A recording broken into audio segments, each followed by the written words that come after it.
wonderful to be back teaching. It's been so exciting to start learning again, because I have to say that over the holidays, I did such minimal learning, and it's not always such a good thing to be out of routine with holidays. Sometimes the routine and the learning and the structure actually contains that. It holds us. I'm just going to say a bracha. Baruch atah Adonai Eloheinu melech haolam shehakol nihya b'dvarav. So, and what's interesting is that I just want to bring something that I've mentioned before, and that is that the Rebbe teaches from one of the parshios that deals with Yosef, when Yosef is thrown into the pit. And it says in that parsha, I can't remember which parsha it is, that it says the pit was empty. And then it mentions very specifically that there was no water in the pit, but there were snakes and scorpions. And the question that comes up is, why does it mention that there was no water if we are told that the pit was empty? And the Rebbe enlightens us by revealing that what it's really referring to is our own selves, our own minds. And water is representative of Torah. And when we don't have the teachings of Torah, and we're not learning, and we're not feeding ourselves with those healthy thoughts to fill our minds, then what will fill our minds in place of the water, which represents Torah? Snakes and scorpions, negative thoughts, a lot of negativity. And I feel like sometimes over the holidays, that was my experience, that I needed to be delving more into Torah learning, which should never be put on hold. It should be something that's a constant. So what we're going to be focusing on today actually is Yud Shvat, and the necessity and the overall purpose, the global responsibility of Jews all over the world to learn the hidden mystical dimension of the Torah. So let me just explain what's Yud Shvat, and we'll pull it all in together. But this Shabbat, please God, is going to be the 10th of Shvat, which we call Yud Shvat. And it is the anniversary of the Yortzeit of the Frierdiker Rebbe, who was the 6th Rebbe of Chabad, the Rebbe before our Rebbe. And it is on that day, a year later, that the Rebbe that we all know, Reb Menachem Mendel Schneerson, accepted the Nesius. What does that mean? It means that he took on the mantle of leadership as the 7th Rebbe of Chabad. Now, the build up to this date was intense. The Hasidim were first uncertain as to who would take over from the previous Rebbe, since he never had a son. And he had two son-in-laws. The one son-in-law was married to his older daughter, and his name was Rabbi, was it Gerari? I think it was a Rabbi Gerari. And then, and the Rebbe, our Rebbe, was married to the Frierdiker Rebbe's second daughter, Rebbetzin Chayamushka. And so at first, everybody was uncertain as to who should be his successor. And then the appeal was given to our Rebbe more and more and more and more. The appeal was put out to him, and he declined. And he felt that he had no indication from on high that he should be the next Rebbe, and he didn't feel that he was up to this position.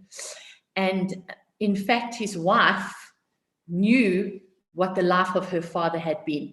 And so when she encouraged her husband to take on the mantle of leadership and to become the next Rebbe, she knew that she was giving up her husband to the nation of Israel.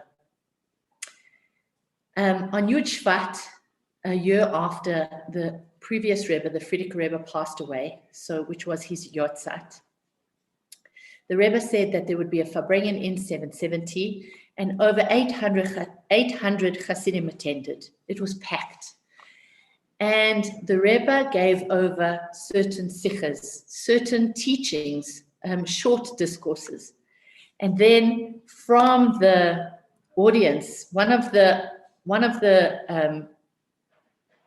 more prominent Hasidim called out on behalf of everybody and said, "Say a maimah." And everybody was silent. There was absolute silence in the room because they wanted to see. You see, only a Rebbe ever gives over a maimah. A maimah is a discourse that, in my limited understanding, is one that actually comes directly from heaven. And the person who gives it over is really just the channel. We learn often that the Rebbeim would hold onto something like the tablecloth or a table or something to ground them into physicality when they were giving over a maimah, so that their soul shouldn't leave their body from the heightened kedusha, from the heightened holiness of this experience. And for many minutes, it was absolutely silence. And all the Hasidim were sitting on the edge of their seats to see what's going to happen. At an approximately 10:50 p.m. that night, the Rebbe began to give a maimah.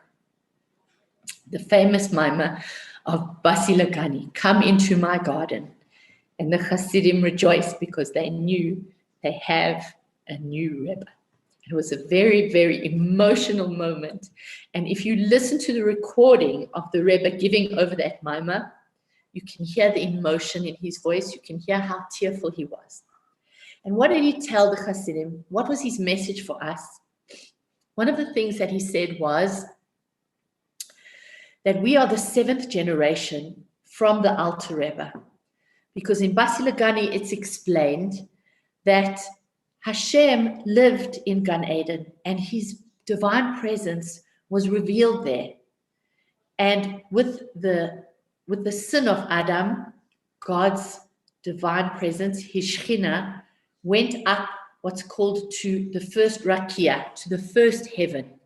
And with each sin that was done by man, God's holy presence, God's Shekhinah, left this world and went further away to another heaven, until God's presence was reached finally the 7th heaven, which means his Shekhinah had been removed from this world more and more.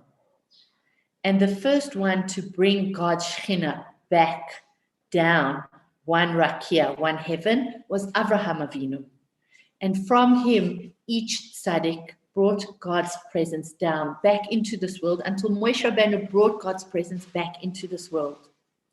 But unfortunately, with the sin of the Chet HaEgel, of the golden calf, God's presence left again from one Rakia to the next. And so the Alter Rebbe began to bring God's presence back into this world. And the Rebbe explained that he's the 7th Rebbe from the Alter Rebbe, and we are the 7th generation. And we are told in the Torah, there's a term that says, Kol Shavin Chavivin, which means all 7ths are special. Not for any other reason that because this is a number that is special to Hashem. And therefore, it's not because we have any merit, it's not because of anything that we've done, but simply because we are the 7th generation, we are empowered to bring Mashiach. And we will indeed be the generation that welcomes Mashiach. And the Rebbe was very emotional about this because he understood the enormous task that had been laid on his shoulders to guide us on this path. And therefore, we are tasked with this very beautiful and important responsibility. And so I want to delve into a sikha by the Rebbe connected with Yud Shvat, which tells us how. Now we understand that the Rebbe said one of the most fundamental keys is more acts of goodness and kindness. And I have to say that during this time where there's so much pain and there's so much suffering and there seems to be this cloud over the world of darkness, there have been so many acts of kindness. I feel like I'm learning from the example of people around me how to reach out more and more. So, and thank God People are responding to this pandemic by showing kindness. I've seen the most incredible and beautiful acts. And the one other thing that we need to focus on that is brought out in the ancient texts of Kabbalah is how else are we going to bring Mashiach? So the Rebbe begins the Sikha by citing the words of the Baal Shem Tov, where he communicates to his brother-in-law, Rabbi Gershon Kitover, that he did a soul ascent, and he ascended to the highest heavens, and he in fact met with Mashiach. And he said, Master, when are you coming? And the answer that he got from Mashiach Tzidkenu, from Melech HaMashiach, is that Mashiach said, when your well springs reach to the outside. What does that mean? It means that when your teachings of Chassidus, of Pnimius HaTorah, the hidden dimension of the Torah, the inner dimension of the Torah, when it is spread to the four corners of the world, then I will come. And in order to substantiate this, I'm going to bring, first of all, what the Rebbe brings to show how this message is actually encoded into the text of the Chumash. And further, I'm going to bring other sources from some of the greatest of the masters of Kabbalah to support this and to enlighten us about how powerful and necessary this is, as well as certain quotes from the book of the Zohar, which is the primary book of Kabbalah. So, first of all, I'm going to do a screen share, so there is merit to being on Zoom, despite the fact that I know we'd all much prefer just to be together. Let me look for my document. Okay, let me just open this document a sec. Sorry, I don't know why it's closed. Here we go. Okay, so I'm going to share this document. And, sorry, where is it? One sec. Because this is, it shows the actual wording that I'm looking for. Okay. Okay, let me do the screen share. Sorry.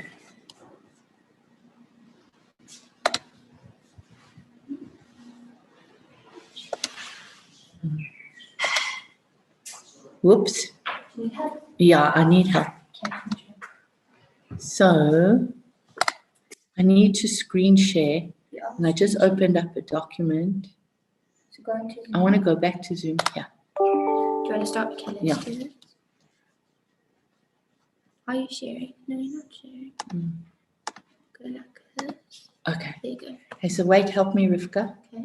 Sorry. Here it is. Okay, yay. Okay, sorry. Thank God for the youth, because they know how to do this. Okay. Okay, so now here we are. Okay, let me go down a little bit. I'm bringing a quote that the Rebbe brings in this Sikha from next week's Parsha, which is Parshas B'Shalach. And here is the quote. Look at the Hebrew. Okay, it says, Uvenei Israel yotzim b'yad ramah, which means, and the children of Israel left Mitzrayim with an upraised arm, with glory, triumphantly, with victory. And then the Rebbe brings the same quote, but in Aramaic. Okay, so where it says here Targum Onkelos is the translation of the Chumash, of the 5 books of Moses, into Aramaic. And that was done by Onkelos, who was actually a convert, and he became one of our most righteous sages. So let's read the Aramaic. And you see it written down there. It says, Uvenei Israel nefaku beresh gali. And that means, again, Bnei Israel, the children of Israel, left Mitzrayim, they left Egypt with an upraised arm, with triumph. Now, before we continue, it's important to note that our sages bring out quite clearly that the Geula, the redemption from Egypt, from Mitzrayim, is a prototype or a model for the redemption that we, Bnei Israel, are about to experience with the coming of Mashiach. Okay? And therefore, what the text is saying about the past, it is also talking about the future. And we will leave this, what we call Golos, which means exile, this time where we are not in our land, where we are not completely free, where we have other countries crying out for our destruction and for us to give back Eretz Israel, and we don't have Mashiach. That's called this time of Golos, right? We are going to leave this time and enter into the time of redemption triumphantly with an upraised arm. But the Rebbe brings out in the Targum Onkelos how that is going to happen and how we will achieve this. And he asks us to focus on the words Beresh Gali, an upraised arm, and specifically upraised. Beresh, which you can see I've written there below, right, in bolder, bigger letters. Because through this, we see encoded into the Torah the process through which this will happen. And here he brings out very beautifully, and it's quite magical to see the mystical hidden secrets that are encoded into the Torah from thousands of years ago. The word Beresh has in it the author of the first book of Kabbalah. And we see it here, Rabbi Shimon Bar Yochai. Resh, Rabbi, Shin, Shimon, Beis for Ben, and Yud for Yochai. So he was the first one who wrote down, he received the teachings of Kabbalah, and he committed it to the text of the Zohar when he was hiding in the cave with his son. Okay? And then if we fast forward several thousand years, we know that the Zohar was actually lost. Nobody knew where it was. And somehow it came up, it was found, and it was by divine providence, it found itself in the hands of the holy Arizal, okay, who was considered the absolute master of Kabbalah, and he was the greatest mystic and the greatest sage of his time and he lived in Tzfat in the late 1500s, or in the 1500s. Now we see that he then took the teachings of the Zohar and he started to expound on them and make them somewhat more accessible. Although if you read the readings of the Arizal all by themselves, it's incredibly difficult to decipher. But certainly he began to spread the teachings of the Zohar, the teachings of Kabbalah, more than what had been done before. So let's find him in our text here, in the word Beresh, because his name was Rabbi Yitzchak ben Shlomo. And therefore we see it there, right? Arizal stands for Ari, the holy Ari, the lion, okay? And Zal is Zachulatov. His memory should be for a blessing. That's why he's known as the Arizal. But his name was Rav Yitzchak. Luria, he was Rav Yitzchak, the son of Shlomo. And we see it there in the text. Very beautiful. And then how did the process of teaching the mystical side of Torah spread much further so that today you and I, the everyday average person, can be learning it? Because of the Baal Shem Tov. The Baal Shem Tov came and he began the teachings of Hasidus. Hasidus takes the mystical side of the Torah and puts it in more layman's terms so that we can also learn it and understand it. And we see here, we could either say Rav Yisrael Baal Shem by looking at these letters in our text, but the Baal Shem Tov was also Rav Yisrael ben Sarah. That was the name of his mother. So we see that encoded into the text, we are told that the way that Bnei Israel will go and experience the times of Mashiach, the redemption, Beresh Gali, with triumph, with an upraised arm, is through those who have made the mystical teachings of the Torah more accessible. Okay? So I'm going to stop my screen share now. And let's expand on what the Rebbe is teaching us and what's brought out. The next question that's asked in this Sikha is, why through the Targum? Why through the translation from the holy text, from Lashon HaKodesh into Aramaic, which is not a holy language, but it was the language of the day? And the answer that brought out is quite clear. Most of you have already figured this out. And that is that the whole point we understand in terms of bringing about the future redemption is to take the teachings of the Torah and spread it out.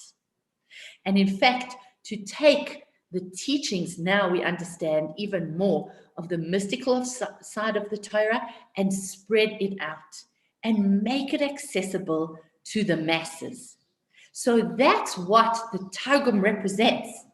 It's not only kept within the realm of Lashon HaKodesh, which is what the Torah is written in the holy tongue, in Ivrit, in Hebrew, but it's taking it further than that into the mundane and making this holiness, the holiness of Torah, seep into the rest of the world and to make it accessible to everybody, not just the Talmidei Chachamim, the most learned Torah scholars. So the Rebbe brings out also that at the time of our redemption, we will not have to be like they were in Mitzrayim in one way. And that is that it actually says in Parshas Bashalach, it was told to Paro that the people fled. Bnei Israel had to leave Mitzrayim in haste. And mystically, we are told that is because they had reached such a low level of impurity. They had basically fallen to the 49th level of impurity. And if they were to fall one level further, it would be impossible to actually extract them from this impurity. And they would not have been able to be redeemed. And we know they were involved in idol worship. They were involved in unfortunately much of the impurity of their neighbors, of their Egyptian neighbors.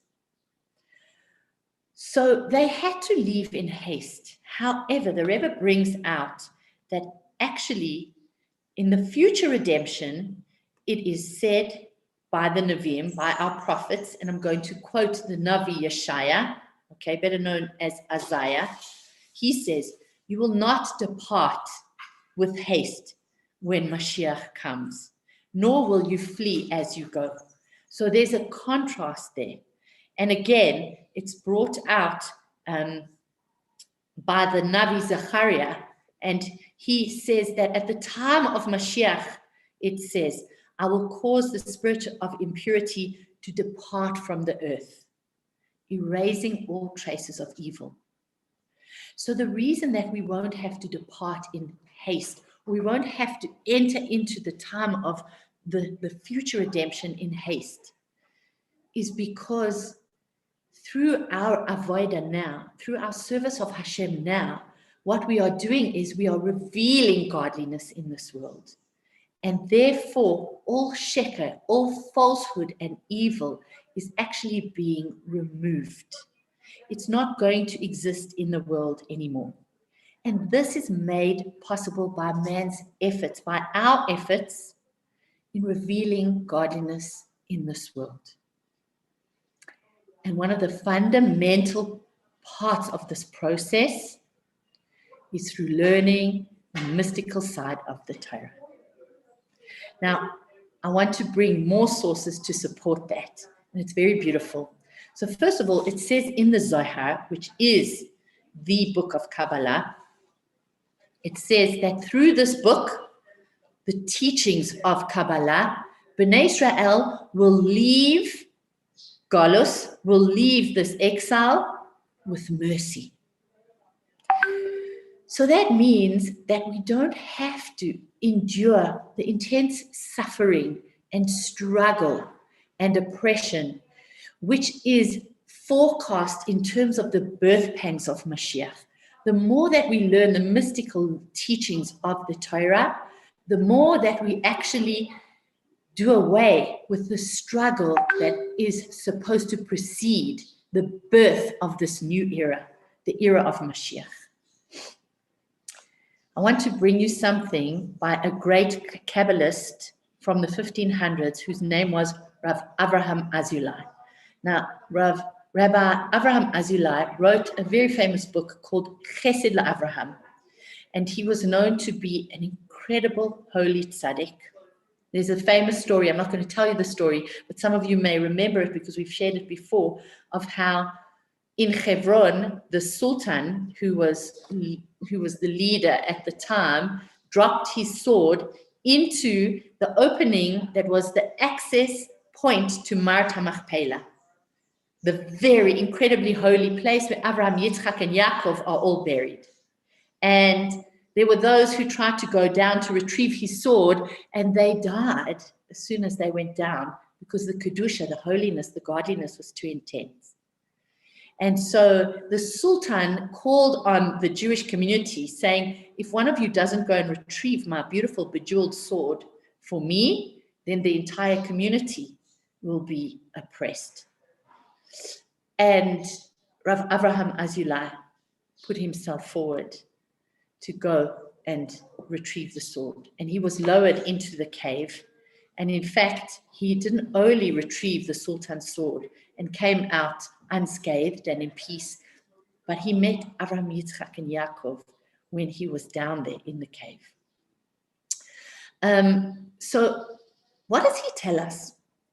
He addresses a very important question, which is that we understand that our sages of years gone by counseled the Jewish people not to delve into the secret teachings of the Torah, right? It's well known that people are told you had to be of a certain level of learning, a certain level of piety, you had to be a certain age. As far as I understand, you had to be a male in order to be able to learn the mystical teachings of the Zohar.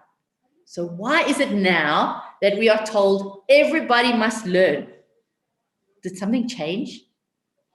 So Avraham Azulai actually says, and I'm going to share the quote with you so that you can see it so clearly, it's so beautiful, and I'll read it. He actually mentions that, yes, there was a time when this was forbidden in the supernal heights, and he says, however, now it has been changed. The decree on high has been changed, and now it is forbidden to discourage the teachings of the hidden dimension of the Torah. So let's have a look at it here. So he gives the actual specific dates, and he brings this insight from the book of the Zohar. So it's not something that he's just thought up by himself. Okay, here we have it, Rabbi Avraham Azulai, 1570 to 1643. Look what he says. I have found it written that all has been decreed above, forbidding open involvement in the wisdom of truth, which is the Kabbalah, was only meant for a limited time period until the year 5250. Right now we're in 5781, and that corresponds with 1490. Now we're in 2021. He says from then on, after is called the last generation. So from that time on, we are considered the last generation before the revelation of Mashiach. And what was forbidden then is now allowed. He says, and permission is granted to occupy ourselves in the study of the Zohar. He says, from the year 5300, corresponding to 1540, it is most desirable that the masses, both those great and small in Torah learning, should occupy themselves in the study of Kabbalah, as it says in the Raya Mehemia. Raya Mehemia means the faithful shepherd, and it's a section in the Zohar. It says, and because in this merit, King Mashiach will come in the future, and not in any other merit, it is not proper to be discouraged. Amazing, right? What we are doing is so vital. We have a responsibility now, because we're living in an era where the well springs should spread to the outside, where the teachings of Hasidus, of the mystical side of the Torah, have to be learned and have to be shared. Okay, I've got a quote by the Arizal, but actually I want to bring you something even more profound and scary, where it's talking about how those who try to prevent it, those who think that it is incorrect to learn the teachings of Kabbalah, and who try and discourage it or prevent it, are doing something so negative, they are considered as evil. Now look what it says here in Tikkunei Zohar. Tikkunei Zohar is a section of the Zohar. Tikkun, remember, means repair. Okay, so it's obviously talking about how we repair this world. And I've just done an indentation so you can see. At this time, the Messianic era, a spirit will go out and not return. This is the spirit of Mashiach. Woe to those who cause him to depart and leave the world, never to return, God forbid. Okay, these are those who make the Torah as a dry, barren place, dry ritual, and do not desire to involve themselves in the wisdom of the Kabbalah. Woe to those who bring about poverty and war and disgrace and murder and destruction in the world. In other words, those who want Torah to simply be do and don't ask and don't learn and make it just a ritual of subservience without the depth of the study of Kabbalah, bring about murder, destruction, poverty, and disgrace and war to the world, which shows you how severe it is to discourage these teachings. It's not just you should do it and it's nice and it's no, it's an absolute fundamental responsibility for all of us at this time. So the Arizal brings out how it is very precious to Hashem, because through learning the depth of Torah and the secrets of Torah, what are we showing God? We show God that we want to know him. We want to know his ways, and we want to understand him. It's through this that we actually can draw closer to him, and we cultivate a desire and a love for him within our hearts. So now I want to continue. Now we've shown and we've delved into the beauty and necessity of learning the mystical side of the Torah. Let's continue by actually learning something. And I'm going to focus specifically on last week's parasha and the parasha from the week before, which we missed out in learning together, but it speaks to our times. And there's a very beautiful message that is shared, that is relevant for each one of us. Last week's parasha actually begins with an answer that Hashem brings to Moshe Rabbeinu based on a question that he poses to end the parasha of the week before. Let's put it into context. The week before, Moshe had revealed that the redemption of Bnei Israel is about to happen. And he tells Bnei Israel that he has come to lead them out of Mitzrayim, to lead them out of this oppressive and intense suffering. And what happens? Their suffering only increases. Paro starts to bring decrees which make the people feel so much more terrorized and so much more oppressed, and they are almost broken. And Moshe is devastated. And he goes to Hashem and he says, why are you making these people suffer? Why, God? He cannot stomach it and he cannot understand. And that's how the Parsha ends. And then last week's Parsha begins by Hashem giving him an answer. And God answers as follows. And Chassidus gives us a deeper insight into the answer that God gives him.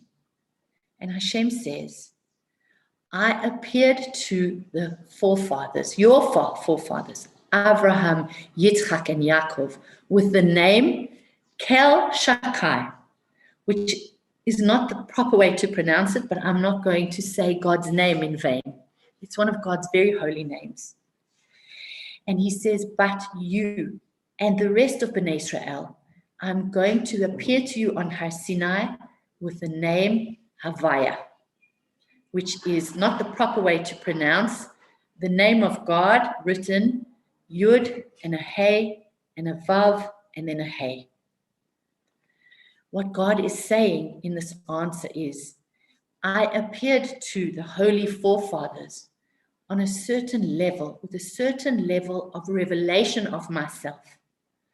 But to you and Bnei Israel, I am going to appear with a much greater revelation of my quintessential self.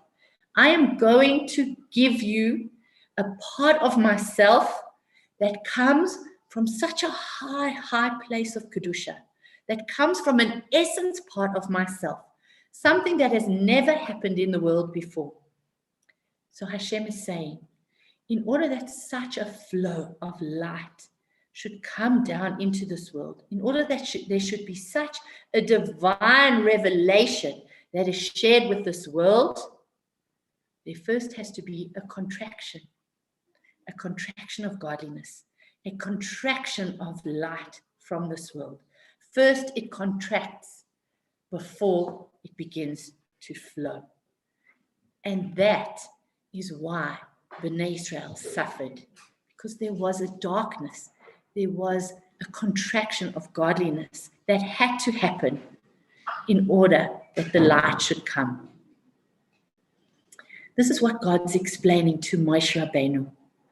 In order that there should be more blessing, more godliness, more mercy, and more revealed kindness in this world, first there's going to be a darkness that takes place.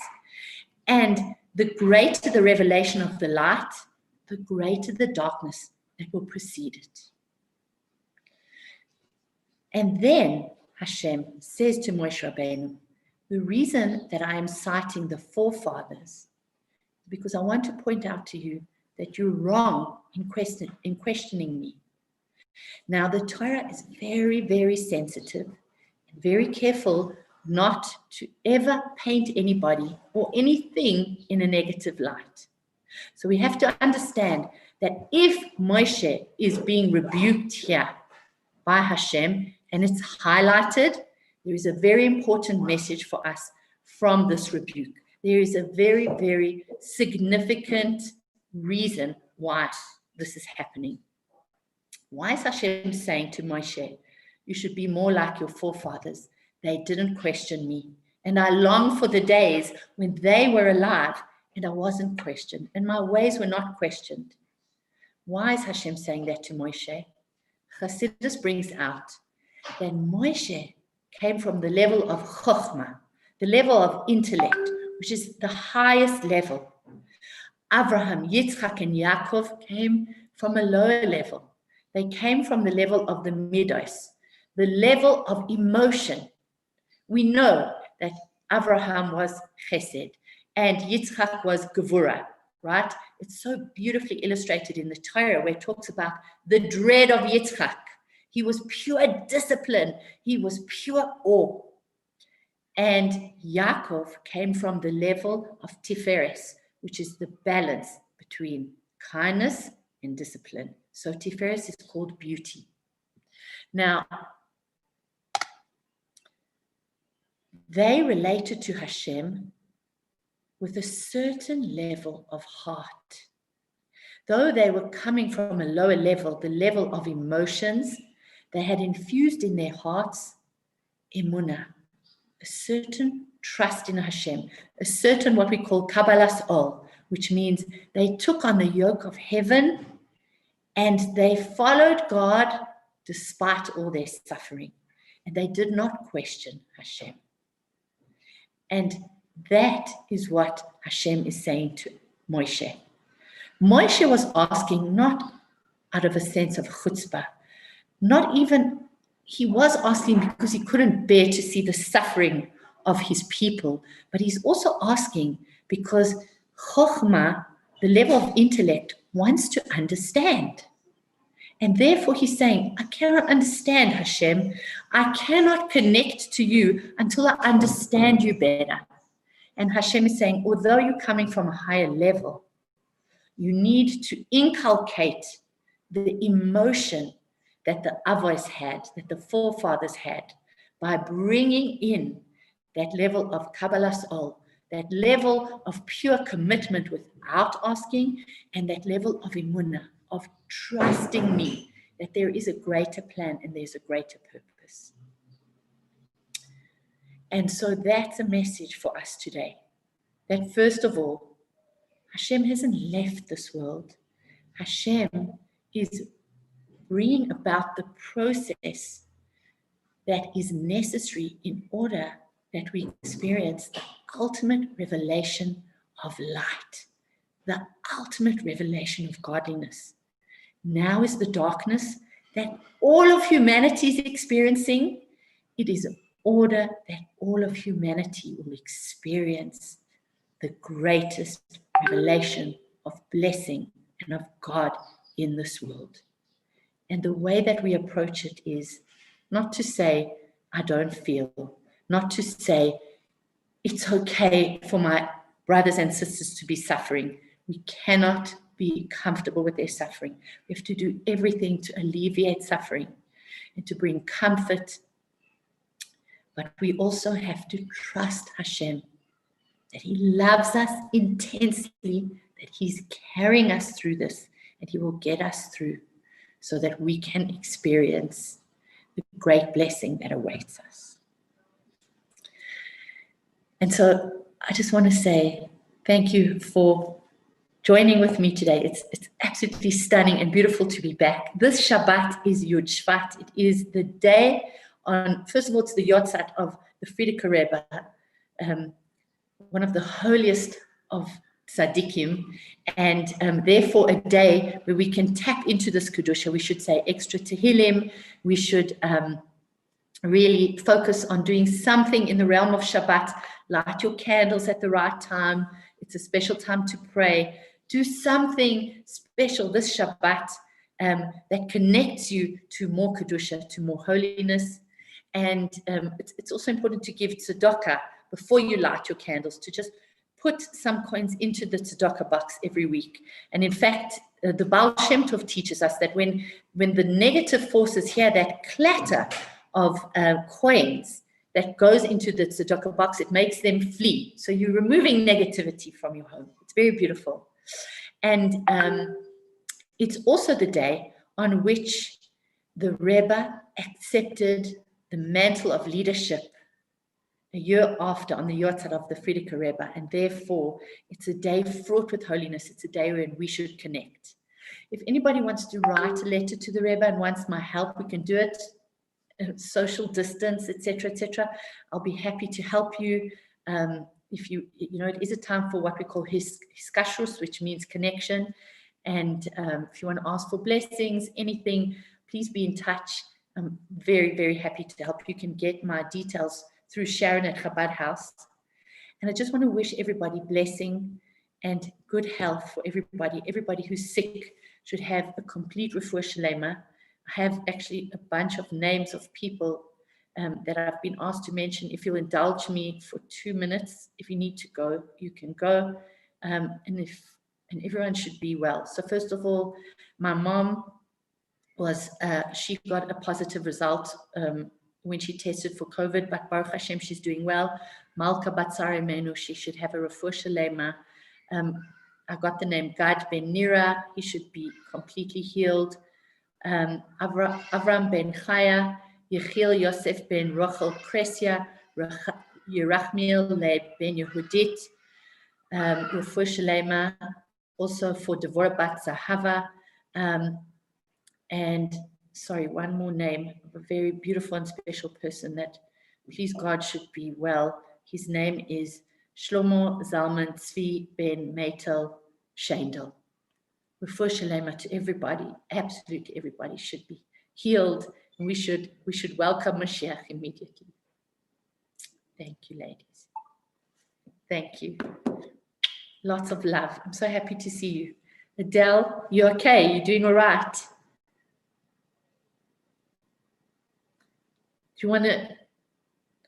If you want to get in touch, please get in touch with me. Okay, you can ask Sharon.